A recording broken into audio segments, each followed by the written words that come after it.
মনত সাহস, একাগ্ৰতা আৰু ধৈৰ্য থাকিলে নিশ্চয় সফল হ'ব পাৰি। নিজৰ কৰ্মৰ জৰিয়তে সফল হোৱাৰ নিদৰ্শন পুনৰবাৰ দাঙি ধৰিলে মেৰাপানীৰ উদ্যমী যুৱতী গীতাঞ্জলি শইকীয়াই।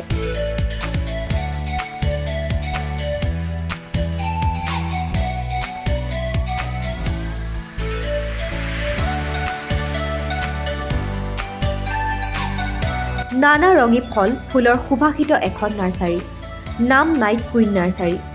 নাৰ্চাৰীখনৰ নাম এইবাবেই চৰ্চিত হৈছে যে এইখন মুকলি কৰিছে নিজৰ কৰ্মৰ জৰিয়তে ছ'চিয়েল মিডিয়াত ভাইৰেল হৈ পৰা কৰ্মোদ্যমী যুৱতী গীতাঞ্জলি শইকীয়াই। পিতৃ অসুস্থতাৰ বাবেই দৰিদ্ৰতাৰ কবলত পৰা মেৰাপানীৰ ৪ নং কল্যাণপুৰৰ আদিত্য শইকীয়াৰ পৰিয়ালটোৰ জীয়ৰী গীতাঞ্জলি বহুলভাৱে চৰ্চিত হৈছিল ছ'চিয়েল মিডিয়াত।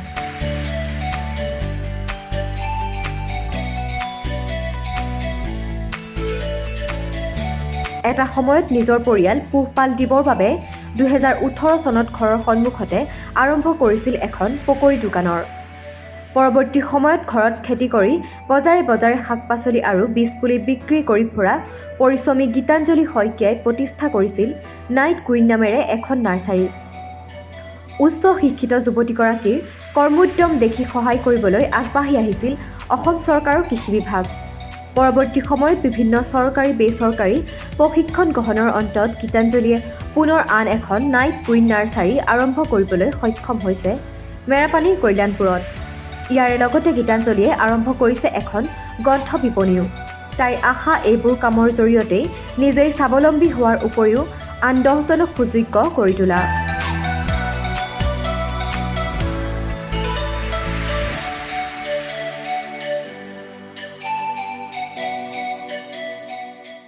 মই প্ৰথমতে ২০১৮ চনত প্ৰথমখন আৰম্ভ কৰিছিলোঁ। ভেজিটেবলৰ দ্বাৰাই মই নাৰ্চাৰীখন আৰম্ভ কৰিছিলোঁ। তাৰপিছত লাহে লাহে ট্ৰেইনিংবিলাক লৈ মই ফুলৰ নাৰ্চাৰীখন কৰিবলৈ আগ্ৰহী হ'লোঁ।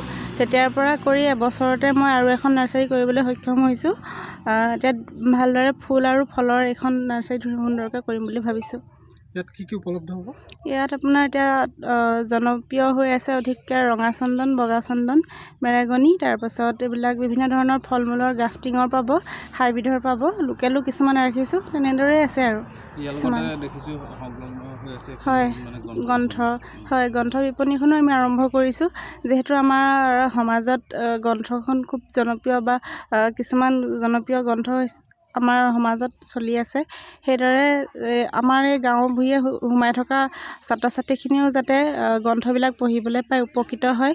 শিশুসকলৰ বাবেও বিভিন্ন ধৰণৰ সাধু কিতাপ আছে, কুইজ আছে, তেওঁলোকে সেইবিলাক পঢ়িও জ্ঞান আহৰণ কৰিব পাৰে। তাৰ বাবে গ্ৰন্থ বিপণীখন ইয়াতে আমি আৰম্ভ কৰিছোঁ। আজি কোনে মুকলি কৰিলে এই অনুষ্ঠান? হয়, ছায়া ঠেঙাল ডাঙৰীয়াই আৰু গ্ৰন্থখন শুভাৰম্ভ কৰিছিলে আমাৰ গমাৰীৰ দিগন্ত দত্ত দাদাই। তেওঁলোকে আমাৰ এই নাৰ্চাৰীখন শুভাৰম্ভণি কৰিছিল।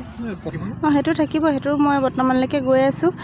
তাৰ লগতে ইয়াতো থাকিব, ইয়াতো মানুহ 2জনমানক ইয়াত চোৱা চিতাৰ বাবে ৰাখিম। মই বজাৰত যাব লাগিব, যিহেতু আমাৰ ইয়াত গম নাপায় বহুতে, সেইবাবে জানিবৰ বাবে বজাৰে বজাৰে যাব লাগিব। বজাৰতো বহুত ভাল হয়, বিক্ৰী বাৰ্তা বহুত ভাল হয়, সেইবাবে বজাৰো কৰিব লাগিব। তেওঁলোকেও এনেদৰে কাম কৰক। মই প্ৰথমতে সৰু কামেই কৰিছিলোঁ। সৰু কাম কৰিও এতিয়া এইটো কাম কৰিবলৈ মই আগবাঢ়ি যাব পাৰিছোঁ। মনত সাহস গোটাব লাগিব।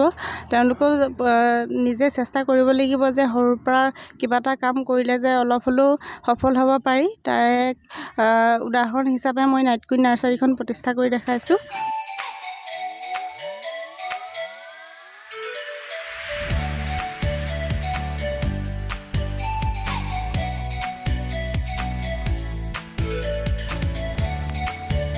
মেৰাপানীৰ পৰা বাবুল দাসৰ ৰিপৰ্ট, জননী লাইভ।